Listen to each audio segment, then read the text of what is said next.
അങ്ങനെ ഇതേ ഓണം വെക്കേഷനും തീർന്നു. 10 ദിവസം എത്ര പെട്ടെന്ന് തീർന്നല്ലേ. എനിക്കാണെങ്കിൽ ശരിക്കും ഒന്ന് റെസ്റ്റ് എടുക്കാൻ പോലും പറ്റിയില്ലെന്ന് എനിക്ക് തോന്നുന്നത്. ഓണവും ഓണസദ്യയും ഓണപരിപാടിയും എല്ലാം ആയിട്ട് എന്തൊരു രസമായിരുന്നു. വളരെ ലേറ്റ് ആയിട്ട് ഉറങ്ങുക, വളരെ ലേറ്റ് ആയിട്ട് എഴുന്നേക്കുക, ഇങ്ങനെയൊക്കെ ആയിരുന്നു കേട്ടോ ഈ 10 ദിവസം എന്റെ പരിപാടികള്.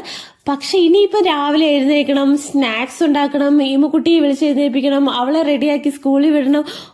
ഓർക്കുമ്പോ തന്നെ എനിക്ക് മടിയാവുന്നു. എനിക്ക് ഇത്രയും മടിയാണെങ്കിൽ ഈമുക്കുട്ടിക്ക് എന്തുമാത്രം മടിയായിരിക്കും എന്ന് നിങ്ങൾക്ക് ഓർക്കാലോ അല്ലേ. പിന്നെ ഇല്ലേ, രാവിലെ തന്നെ കൈ ഒന്ന് നന്നായിട്ട് പൊള്ളിയിട്ടുണ്ട്. പക്ഷെ കുഴപ്പമില്ല, ഓക്കെയാണ്. എന്താ പറ്റിയതല്ലേ, ഇമ്മക്കുട്ടിയുടെ ഈ വാട്ടർ ബോട്ടിലും സ്നാക്ക് ബോക്സും ഒക്കെ 10 ദിവസമായിട്ട് എടുക്കാതിരിക്കുകയാണല്ലോ. അപ്പോൾ നന്നായിട്ട് ചൂടുവെള്ളത്തിലൊന്ന് കഴുകി എടുക്കാന്ന് വിചാരിച്ച് ഞാനൊന്ന് കഴുകിയതാണ്. പക്ഷെ ചെറുതായിട്ടൊന്ന് മാറിപ്പോയി. ചൂടുവെള്ളത്തിന് പകരം നല്ല തിളച്ച വെള്ളമായിരുന്നു. അതിങ്ങനെ നന്നായിട്ട് ആ കുപ്പിയിൽ ഒഴിച്ചിട്ട് ഞാനിങ്ങനെ നന്നായിട്ട് ഷേക്ക് ചെയ്തതാണ്. അപ്പോഴേക്കും എന്റെ കയ്യിലെല്ലാം വീണു. പക്ഷെ വലിയ കുഴപ്പമില്ല കേട്ടോ. പിന്നെ ഞാൻ 2 ബ്രെഡൊക്കെ എടുത്ത് ടോസ്റ്റ് ചെയ്തു. 2 ബ്രെഡ് മാത്രമേ ടോസ്റ്റ് ചെയ്തിട്ടുള്ളൂ കേട്ടോ. നന്നായിട്ട് ബട്ടറൊക്കെ വെച്ചിട്ട് ഞാൻ പാനിലിട്ടാണ് തിരിച്ച് മറിച്ച് വിട്ടിട്ട് ടോസ്റ്റ് ചെയ്തെടുത്തത്. അത് നന്നായിട്ട് മൊരിച്ചെടുക്കുന്ന ഇവൻകുട്ടിക്ക് ഭയങ്കര ഇഷ്ടമാണ് കേട്ടോ. അങ്ങനെ അത് ടോസ്റ്റ് ചെയ്തെടുത്തു. ഒരെണ്ണത്തിൽ ഞാൻ പീനട്ട് ബട്ടർ തേച്ചിട്ടുണ്ട് കേട്ടോ.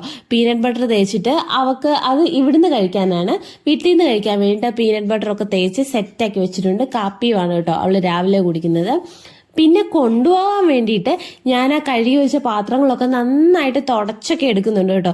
ഈ തുടച്ചെടുത്തില്ലെങ്കിൽ നമ്മൾ ഇതിൽ സ്നാക്സ് അല്ലേ വെക്കുന്നത്, അപ്പോഴേക്കും ഈ വെള്ളം എല്ലാം പറ്റി അതെല്ലാം കുതിർന്നിരിക്കും അവിടെ ചെല്ലുമ്പോഴേക്കും. അതുകൊണ്ട് ഞാൻ നന്നായിട്ട് തുടച്ചെടുക്കും കേട്ടോ.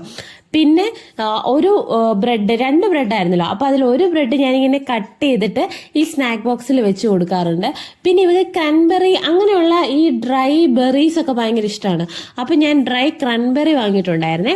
അപ്പൊ അത് അവർക്ക് ഭയങ്കര ഇഷ്ടമായതുകൊണ്ട് തന്നെ അത് ഞാൻ കുറച്ചെടുത്തിട്ട് അത് അവർക്ക് വെച്ച് കൊടുത്തു. പിന്നെ നമുക്ക് വീട്ടിലുണ്ടാക്കിയ ഉപ്പേരിയുണ്ട്, അതും വെച്ച് കൊടുക്കും. ഇവരുടെ സ്കൂളിൽ ഇങ്ങനെ പുറത്തുനിന്ന് വാങ്ങുന്ന ബിസ്ക്കറ്റ് അങ്ങനെയുള്ള സാധനങ്ങളൊന്നും കൊടുക്കാൻ പറ്റത്തില്ല.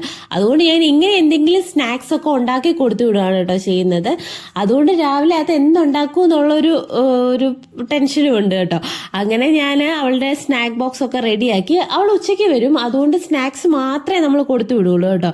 പിന്നെ വാട്ടർ ബോട്ടിലും എല്ലാം റെഡിയാക്കി വെച്ചു. ഇനി അവളെ പോയി വിളിക്കുക, അതൊരു വലിയ പരിപാടിയാണ് കേട്ടോ. അങ്ങനെ ഇമക്കുട്ടിയെ വിളിക്കാൻ വേണ്ടിയിട്ട് ഞാൻ മുകളിലോട്ട് കയറി പോവാണ് കേട്ടോ. ഇമക്കുട്ടിക്ക് രാവിലെ എഴുന്നേക്കാൻ ഭയങ്കര മടിയായിരുന്നു. പക്ഷെ അവൾക്ക് ആ ഒരു റുട്ടീനി വന്നു കഴിഞ്ഞാൽ പിന്നെ ഓക്കെയാണ്. പക്ഷെ ഇത്രയും ദിവസം പോകാതെ ഇരുന്നിട്ട് പോകാൻ വേണ്ടി വിളിക്കുമ്പോൾ അവൾക്ക് ഭയങ്കര ബുദ്ധിമുട്ടാണ് കേട്ടോ. എന്തായാലും ഞാൻ രാവിലെ വിളിച്ച് എഴുന്നേൽപ്പിച്ചു. ഭയങ്കര ദേഷ്യത്തിലായിരുന്നു. പിന്നെ ഞാൻ ഒരു വിധത്തിൽ പറഞ്ഞ് റെഡിയാക്കിയൊക്കെ എടുത്തേക്കുവാണ് കേട്ടോ. ഇപ്പൊ ഒരുവിധം സെറ്റായി. പക്ഷെ ഞാൻ ബാത്റൂമിലൊക്കെ കൊണ്ടുപോയി ബ്രഷൊക്കെ ചെയ്യിപ്പിച്ച് ഒന്ന് ഫ്രഷ് ആക്കി കാലും കൈയും ഒക്കെ കഴുകിച്ചെടുത്തപ്പോഴേക്ക് വീണ്ടും മൂഡ് മാറി കേട്ടോ. എന്നോട് ഭയങ്കര ദേഷ്യമായി. എന്നിട്ട് എന്നെ കൊല്ലാനുള്ള ദേഷ്യം ഉണ്ടായിരുന്നു. ഒരു വിധത്തിൽ ഞാൻ ഡ്രസ്സൊക്കെ ഇടിയിപ്പിച്ച് യൂണിഫോം ഒക്കെ ഇടിപ്പിച്ചെടുക്കുകയാണ് കേട്ടോ.